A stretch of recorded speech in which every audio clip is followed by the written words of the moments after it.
All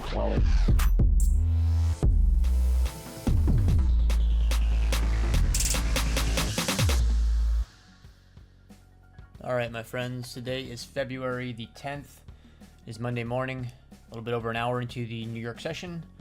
Let's do the market outlook and plans for the week ahead. Starting off with the event, on Wednesday we had the CPI. You guys know I'm not going to sit here and speculate around anything, but in the past it has created some shorter-term trade setups for us, so you guys kind of already know the drill of what I'll look for.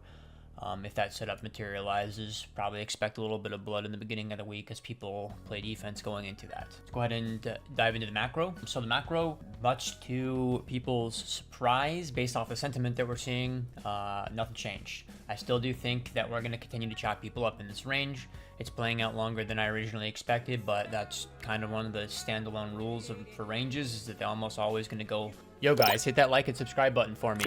Appreciate it. Either longer or shorter than you could expect. So we're going to keep chopping people up, but I do think that ultimately we're going to resolve higher from here. There's no major changes with that. I think that this is essentially no different than the summertime regime that we went through, and anybody that survived that and traded that effectively, right? Yeah, I think that you're just more or less trying to do the same approach where you maintain the bullish bias, but don't necessarily carry a whole lot of risk in this range, because risk assets get decimated every time that there's a little bit of blood. So the main macro levels that we want to focus on are not all drawn on the chart, but we'll go ahead and slap one of them really quickly. It's going to be 85K. 85K is going to be Q4's VWAP. This isn't that important of a level for me, but I wanted to include it anyways as the kind of, end all be all support. But ultimately 90K is going to be the main kind of macro support, right? You can clearly see the range that's being developed between, roughly 100K and 90K. So 90K is the immediate term support, 100K is the immediate term resistance. Beyond that, 120K is upside target, downside target from 90K is 85K. From 85K, we would kind of start to reevaluate things. I don't think that it's unreasonable to expect that we could chop downwards in this range. All of the market structure analyst nerds would call it, a bear structure, and, I can't even imagine, honestly, people getting more bearish than what we've seen recently almost. So that would be wild. If we were to chop down and make new lows, it wouldn't necessarily invalidate my plans in any way. I always advocate for the separation between thesis and actual positional risk. So the thesis is very much intact. Positional risk, not necessarily the most valid of arguments right now for that. So basically the TLDR of what you should be doing while we're stuck between 100K and 90K is that you need to be playing defense. It's a little bit late to be really shouting that at you guys, but I kind of already had made my points previously. And avoiding FOMO, right? On green days like today, the market traded up a bit during the New York session, and then it immediately reverted back, right? And when Bitcoin's up 2% on the day, seeing a couple of green numbers on your alts, you are likely going to be tempted to do something, to gamble, right?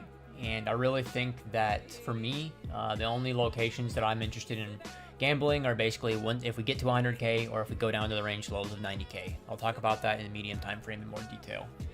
So really, just focus on fucking survival. And then the last kind of macro thought is that, just like I said in the summertime, that you wanted to be, treating the summertime as not necessarily your moment to be making money, but your moment to play defense and to do research.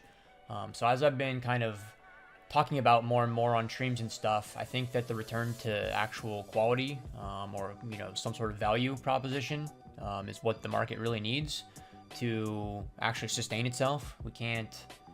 I don't think that we can continue to crank out the casino Ponzi game without some sort of actual value proposition behind these things other than Bitcoin. So I've already talked about this in the group in more detail, but in short, I think that now's the time to be looking for the next kind of chain or whatever, that's actually gonna make a change and cause a ripple effect. Okay, so medium time frame, super quick. It doesn't look that great. As I've already, pushed this forward, I think that you want to be focused on playing defense. For many of you, that's going to feel like it's too late because you already kind of got crushed on your altcoins, but hopefully we learned the lesson that whenever Bitcoin, the new version of Bitcoin chop is altcoins dying, right?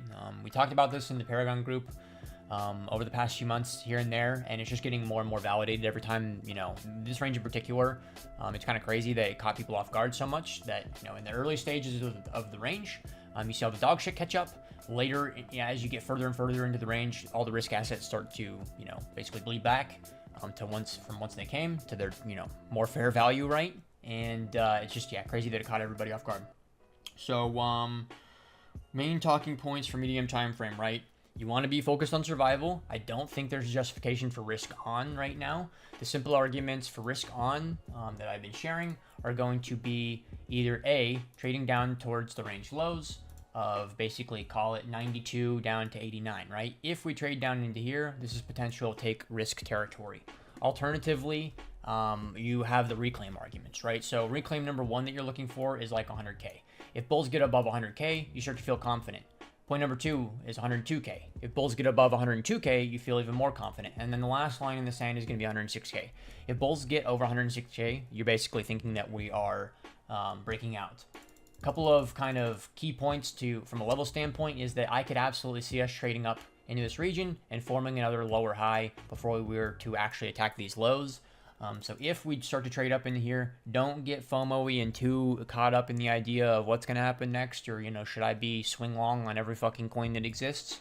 Because I could definitely see us failing up there. And yeah, I mean, basically what I'm looking for, I'm not going to, don't leave resting orders and just pray that you don't get run over, right? I'm going to watch and see how we interact down here and then potentially make a play. And I mean, yeah, basically, hitting into these two lows, look for all the classic influence that I always teach in the order flow sections as well. That is pretty much it, right? Okay, some altcoin stuff. Hype is definitely one of the ones to pay attention to right now. I've been talking about this on streams a little bit here and there. Most altcoins look really, really terrible. Hype has the combination of a decent-ish looking chart lining up with, potentially an argument for fundamental value. So I don't have any allocation to this just yet. I think a lot of people are hoping to bid closer to $20, and my gut tells me that unless Bitcoin really nukes the market, that people aren't going to get those good bids that they want. What I'm kind of hoping for, I drew this on the stream recently, right, is that the idea that maybe this is the rounding out process to where it's going to start a fresh kind of trend like it did on the listing. If that's the case, I could definitely see hype filling that void of people needing to buy something, A, that goes up, but maybe that has some sort of, value proposition behind it. As somebody who's been really big into memes for, the cycle, I do wonder at what point, how much deeper can we go into the financial nihilism arc?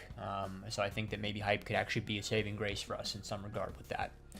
Another one I'm super interested in is OM. Like I said earlier, I did sell some of my OM that I originally had bought. But yeah, this thing looks really good. My concern is that it is starting to lose momentum, and I'm up a pretty hefty amount on it, so it just made sense to lock in a little bit of profit. I'm just trading this on spot, but yeah, I mean, OM clearly is just a classic scam coin, but we love, we love scam coins that we can buy that will go up when everything else goes down. So this thing is, pretty textbook manipulation in a lot of ways, but I think it looks good. So yeah, I mean, my original take profit was $6.90, but I don't want to hold on to this thing for too long, so I did sell some of it.